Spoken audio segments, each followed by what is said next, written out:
जी आज हमने hydrogen bonding के बारे में प्रीवियस लेक्चर में पढ़ा था। तो आज हम हाइड्रोजन बॉन्डिंग की एप्लीकेशन देखने जा रहे हैं कि मंजिल से आगे मंजिल तलाश कर, मिल जाए तुझको दरिया तो समंदर तलाश कर। तो हमने दरिया तो ढूंढ लिया था हाइड्रोजन बॉन्डिंग, लेकिन अब मजीद इसकी एप्लीकेशन की तरफ जाएंगे तो समझ लें हम दरिया पार करने जा रहे हैं। तो देख लीजिए हमारे पास सबसे पहली प्रॉपर्टीज है thermodynamic properties of covalent hydrides. Hydrides कौन से हैं? जिनके साथ हाइड्रोजन अटैच हो। अब हम देखेंगे कि हाइड्रोजन बॉन्डिंग का क्या असर होता है। थर्मोडायनेमिक्स का मतलब है आपके पास बॉइलिंग पॉइंट और मेल्टिंग पॉइंट क्या होगा।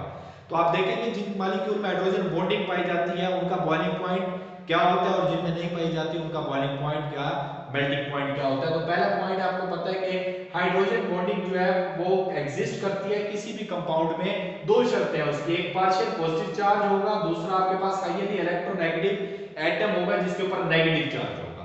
दूसरा पॉइंट है कि इंटरमॉलिक्यूलर फोर्सेस जो पाई जाती हैं, जो हम हाइड्रोजन बॉन्डिंग देख रहे हैं, ये हमारे पास क्या इंटरमॉलिक्यूलर फोर्सेस, जैसे हमने डाइपोल डाइपोल फोर्सेस पढ़ी। तो जो इंटरमॉलिक्यूलर फोर्सेस होती हैं इन्फ्लुएंस फिजिकल प्रॉपर्टीज, ये हमें फिजिकल प्रॉपर्टीज बताती हैं कि मेल्टिंग पॉइंट और बॉइलिंग पॉइंट हमारे कंपाउंड का क्या होगा।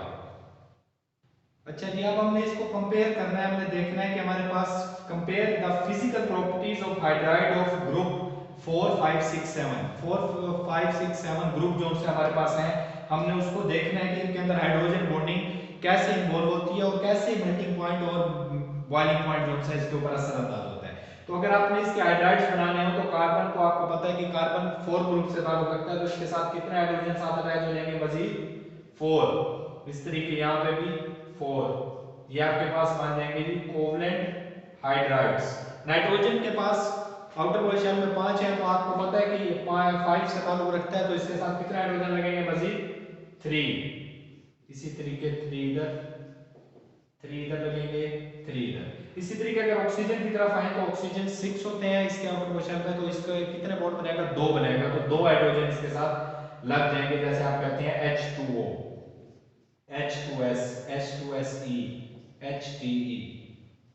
ठीक है, तो ये आपके पास दो दो हाइड्रोजन यहाँ पे। अब इनके 7 होते हैं, फ्लोरीन क्लोरीन क्योंकि 7 ग्रुप से ताल्लुक रखता है, तो इनके अंदर एक एक लगेगा आपके पास hydrogen fluoride, hydrogen chloride, hydrogen bromide और हाइड्रोजन आयोडाइड। अब इस तरीके हमने देखना है कि जो हमारे पास ये होते हैं इनका बॉइलिंग पॉइंट बहुत ही ज्यादा कम होता है जो ये सीरीज में है।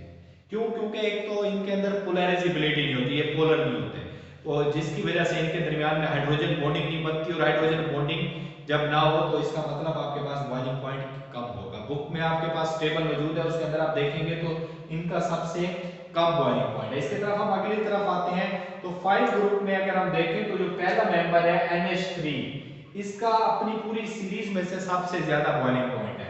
इसी तरीके वाटर का सबसे ज्यादा है और फ्लोरीन का सबसे ज्यादा है अपनी सीरीज में। और अगर हम इनकी बात करें, इन तीनों का अगर कंपैरिजन करें, NH3 ammonia water and hydrogen fluoride का, तो आप देखते हैं कि जैसे जैसे हम आगे जा रहे हैं इलेक्ट्रोनेगेटिविटी बढ़ती जा रही है। नाइट्रोजन से ऑक्सीजन की इलेक्ट्रोनेगेटिविटी ज्यादा है और ऑक्सीजन से फ्लोरीन की इलेक्ट्रोनेगेटिविटी ज्यादा है। तो आप देख सकते हैं टेबल में जो आपके पास बुक में है कि अमोनिया का जो बॉइलिंग पॉइंट है वो आपके पास कम है, जबकि वाटर का उससे ज्यादा है। लेकिन अगर हम बात करें इन दोनों की कि हाइड्रोजन वाटर और जो है HF है, इनका बॉइलिंग पॉइंट वाटर का ज्यादा होता है और HF का कम होता है। अब आप सोचेंगे कि इलेक्ट्रोनेगेटिविटी तो ज्यादा फ्लोरीन की है, तो इसका ज्यादा क्यों होगा? तो इसके दरमियान में वाटर मॉलिक्यूल के दरमियान में 2 हाइड्रोजन बॉन्डिंग बनती है। हम इसको अपने शॉर्ट क्वेश्चन में भी एक्सप्लेन करेंगे। अच्छा जी, अब इसके अंदर हमारे पास कुछ शॉर्ट क्वेश्चन भी हैं इसके रिलेटेड, तो मैंने कहा कि आपको मजीद आसानी के लिए शॉर्ट क्वेश्चन बना दिए कि why water is liquid at room temperature but H2S and H2SE are gases. अब ये जो मैंने आपको पीछे टेबल बना के दिखाया था, तो वाटर के बाद आपके पास H2S था और H2SE, ये दोनों गैसेस होते हैं। वाटर जबकि लिक्विड होता है, इसकी वजह क्या है? तो इसकी वजह ये है कि हाइड्राइड ऑफ ग्रुप 5A 6 और 7A then ammonia water and HF show maximum boiling point. इनका मैक्सिमम बॉइलिंग पॉइंट है, उसकी वजह क्या है? In respective series the reason enhance the electronegative character of nitrogen, oxygen and fluorine. अब इसके अंदर वाटर का H2O जो है सबसे ज्यादा उसका बॉइलिंग पॉइंट होता है, जिसकी उसके अंदर हाइड्रोजन बॉन्डिंग पाई जाती है, जिसकी वजह से वो लिक्विड होता है और इनके दरमियान में हाइड्रोजन बॉन्डिंग नहीं पाई जाती, इसलिए ये हमारे पास गैसेस फॉर्म में होती हैं। इसके बाद जी दूसरा आपके पास जो शॉर्ट क्वेश्चन बन सकता है वो ये है कि जो आपके पास 4 ग्रुप हाइड्राइड्स है उनका लो बॉइलिंग पॉइंट होता है एज कंपेयर टू 5 6 7, जिसका मैंने आपको कहा था मीथेन CH4 वाले हो गए, इसके अलावा आपके पास H4SI हो गया, उन सब का क्या होता है आपके पास बॉइलिंग पॉइंट लो होता है। उसकी रीजन क्या है? The reason is that these element are least electronegative, क्योंकि उनकी इलेक्ट्रोनेगेटिविटी मैंने आपको कहा था बहुत कम होती है और वो पोलराइजेबिलिटी भी उनकी बहुत ज्यादा कम होती है, जिस वजह से उनके दरमियान में हाइड्रोजन बॉन्डिंग नहीं बनती। तो इसका मतलब हाइड्रोजन बॉन्डिंग उनके दरमियान में नहीं है, तो आपके पास एक पॉइंट ये आ गया कि जिनमें हाइड्रोजन बॉन्डिंग पाई जाएगी वो ज्यादा उनका बॉइलिंग पॉइंट होगा एज कंपेयर टू अदर्स। तो आप देख सकते हैं दीस एलिमेंट आर लीस्ट इलेक्ट्रोनेगेटिव, जैसे मीथेन है पहला ग्रुप उसका CH4 has low boiling point because it is very small molecule। एक तो ये स्मॉल मॉलिक्यूल है, साइज इसका छोटा होता है, और दूसरी क्या है, इसके अंदर पोलराइजेबिलिटी बहुत कम होती है, जैसे मैंने अभी आपको बताया था कि ये नॉन पोलर्स होते हैं हमारे पास। अच्छा जी, इसके बाद हमारे पास एक शॉर्ट क्वेश्चन ये बनता है कि जो आपके पास हाइड्रोजन फ्लोराइड है वो वीक एसिड है देन HI हाइड्रोजन आयोडाइड से, उसकी वजह क्या है? तो आप देखते हैं कि फ्लोरीन का एक तो स्मॉल साइज होता है। अब सबसे पहले आप ये समझें कि वीक एसिड और बेस अपना स्ट्रॉन्ग एसिड हम किसे कहते हैं? वीक एसिड वो होता है जो अपना हाइड्रोजन या प्रोटॉन जो है वो इजीली लूज ना करे, वो वीक एसिड है। और जो इजीली अपना प्रोटॉन दे दे, हाइड्रोजन एटम दे दे, तो वो आपके पास क्या है? स्ट्रॉन्ग एसिड है। तो अब इसके अंदर ये है कि जो फ्लोरीन है वो आसानी से हाइड्रोजन नहीं देता, लेकिन हाइड्रोजन आयोडाइड इजीली दे देता है, इसलिए HF आपके पास वीक एसिड है। एक तो फ्लोरीन का साइज छोटा होता है, दूसरा इसके दरमियान में जो बॉन्डिंग होती है तो आप देखते हैं कि जिगजैग होती है, हमने पहले भी ये पढ़ा था।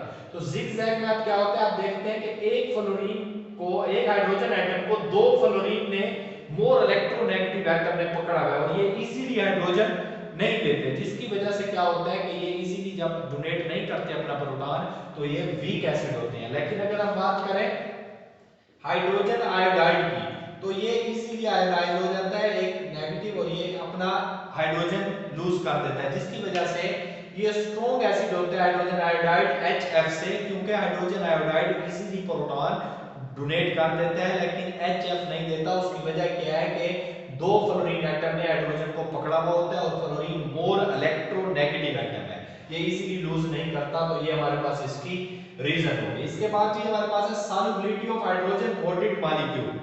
अब दूसरी हम एप्लीकेशन पढ़ रहे हैं कि जो हमारे पास हाइड्रोजन बॉन्डेड मॉलिक्यूल होते हैं वो किस में सॉल्युबल होते हैं? तो एथेनॉल जैसे हमारे पास होगी ये सॉल्युबल होती है वाटर में। उसकी वजह क्या है? क्योंकि एथेनॉल का स्ट्रक्चर हम देखें तो CH3 CH2 OH, जबकि वाटर में ऑक्सीजन और हाइड्रोजन जो है एथेनॉल की और ऑक्सीजन वाटर का मॉलिक्यूल की, इनके दरमियान में हाइड्रोजन बॉन्डिंग बन जाती है। हाइड्रोजन बॉन्डिंग की वजह से वाटर में दोनों क्या होते हैं? सॉल्युबल होते हैं।